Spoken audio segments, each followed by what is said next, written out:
एक बच्चा था जिसको मैं जानता हूँ, बचपन से जानता हूँ। बहुत ही ज़बरदस्त आर्टिस्टिक बच्चा, म्यूज़िक का उस्ताद। उसके घर में लगभग सब लोग म्यूज़िक के उस्ताद थे। इंस्ट्रूमेंटल म्यूज़िक, वोकल म्यूज़िक हर चीज़ में अच्छा, पढ़ने में भी ठीक, बढ़िया।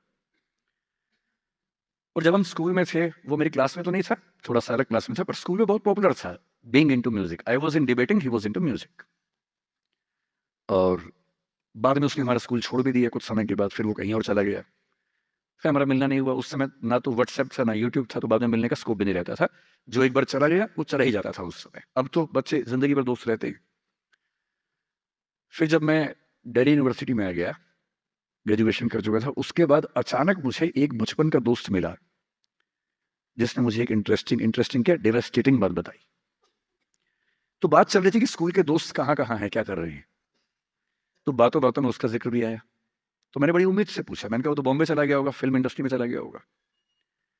तो मेरे दोस्त ने पूछा कि तुम्हें नहीं पता उसके बारे में? मैंने कहा नहीं। उसने कहा यार वो जेल में है,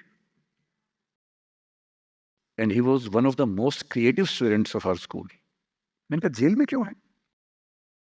बोले सच में नहीं पता। मैंने कहा सच में नहीं पता मुझे। बोले वो ग्रेजुएशन करने के लिए जब गया, तो पता नहीं क्या हुआ, उसकी थोड़ी संगति खराब हो गई।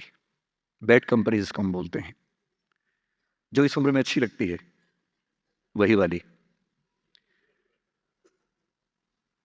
तो कॉलेज लाइफ में थोड़ी बहुत बैड कंपनी सबकी होती ही है, हल्की-फुल्की होती है, एक सामान्य बात है। अच्छा, बच्चा बच्चा ना रहे, ये भी तो अच्छी बात नहीं है ना। थोड़ा बचपन तो जीना भी चाहिए, थोड़ा शरारतें करनी भी चाहिए। पर किसी-किसी का दुर्भाग्य होता है कि ज़्यादा हो जाता है, उसके साथ ऐसा हुआ। उस सब प्रोसेस में उसको ड्रग्स की आदत लग गई। और ड्रग्स एक ऐसी चीज़ है, एडिक्शन ऐसी चीज़ है कि उसमें वन वे रास्ता होता है, टू वे नहीं होता है। आप जा सकते हैं, वापस नहीं आ सकते।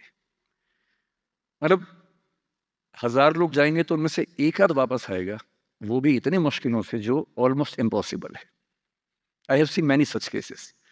सोशल वेलफेयर डिपार्टमेंट से मेरे कई दोस्त ऑफिसर्स हैं, तो मैं उनसे जब पूछता हूँ, बताते हैं मैंने ऐसे लोगों को देखा है, 10-10 साल से स्ट्रगल कर रहे हैं एडिक्शन से बाहर आने की, नहीं आ पा रहे, खत्म हो गए हैं। उस बच्चे को ड्रग्स की आदत पड़ गई कॉलेज में जाके, पेरेंट्स को पता ही नहीं था। तो जब पेरेंट्स को भनक लगी, तो उसको दबाव बनाया कि तुम घर आ जाओ। अब वो जिस कंपनी में था, दोस्तों वाली कंपनी में, वहाँ अब ड्रग्स तो बहुत महँगे होते थे, पैसे घर से बहुत कम आते थे, जितने पैसे एक मिडल क्लास फैमिली दे सकती है। अब वो घर से ज़्यादा पैसे माँगने लगा, पैसे मिलते नहीं थे। उसको अपने ही घर के लोगों पे गुस्सा आने लगा। तो एक बार वो अपने घर आया हुआ था छुट्टियों में, और वहाँ भी वो कुछ-कुछ करता रहता था। उसके पेरेंट्स ने उसको बहुत समझाया कि बेटा ऐसा मत करो, और एक दिन इस बात पे झगड़ा बढ़ गया।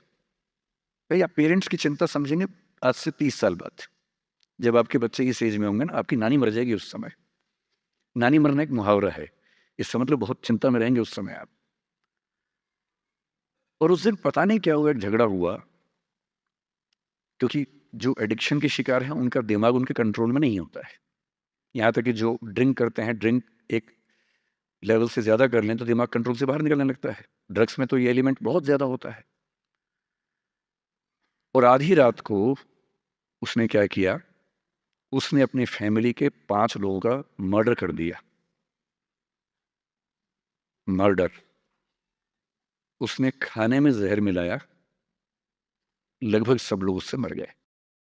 एक मेंबर नहीं मरा, क्योंकि उसने खाना खाया नहीं उस दिन, तो उसको उसने अलग से मारा। और ये बात है जब उसकी उम्र लगभग 17-18 साल की थी, या